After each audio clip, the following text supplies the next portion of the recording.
Okay, just something to think about, really, and apologies to those, I'm sure there are plenty of you who've thought about this already, and I apologise for wasting your time in advance.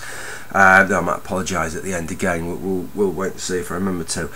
This is to do with, I suppose, nurture versus nature, bringing up children, what factors are brought into play. I think we've got away from the idea of the tabula rasa, of the idea that all children come out as sort of automatons, as blank slates, and that they're no different. That you can't, maybe physically you can differentiate from them, but mentally you can't differentiate between them, and it's entirely society and environment and parenting that makes all the difference. So if your child turns into a mass murderer, it's probably entirely your fault, and if your child turns out to be an absolute saint, that's just your fantastic parenting. And if you have two children and one's a mass murderer and one's an absolute saint, well then that's totally as a result of the kind of things that you've done, even if you seem to have done exactly the same kind of thing with both of them. I think we've got away from that now. I think we understand that children are partly a feature of their genes. There are genetic predispositions that make some people optimistic, some people pessimistic, some people angry and aggressive, some people kindly, some people good-natured, some people bad-natured, etc.,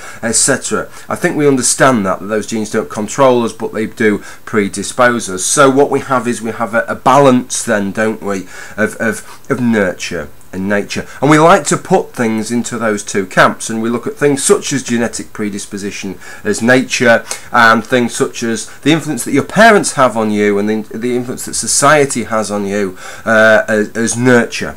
So taking that as our starting point then, if you like, my thought for the day is perhaps it isn't quite as simple as that. There's some things that we regard as nurture, such as, you know, blue for boys and pink for girls, probably is entirely a cultural phenomena. But many things that we regard that we would put in the nurture camp actually sit with a foot in each camp, potentially.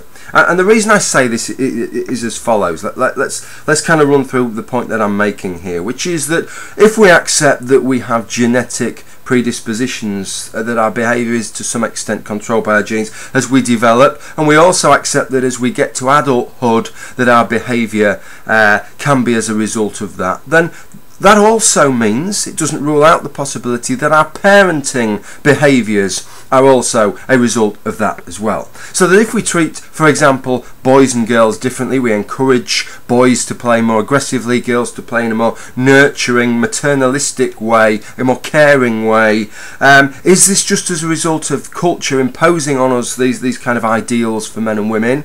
Or perhaps there is an actual genetic component, an intuitive component that exists apart from the culture that we live in, that is encouraging us to parent in that kind of a way. Something that can't be overlooked, isn't it? So when we look at and say that, well, if we were to drag these children away from their families, perhaps their behaviours would be more similar. Boys would be more similar than girls if we dragged them away from the family and just gave them exactly the same stimulus. That doesn't mean that those stimulus that they are receiving from their families is denuded of a nature component, is denuded of a genetic component.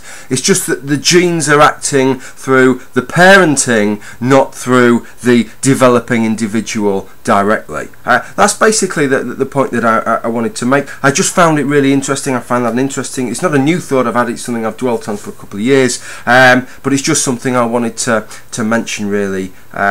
It's quite an interesting thing to think about. Anyway, if you found it an interesting thing to think about, fantastic. If I've bored the tits off you, I apologise once again. Okay, thank you for watching. Bye for now.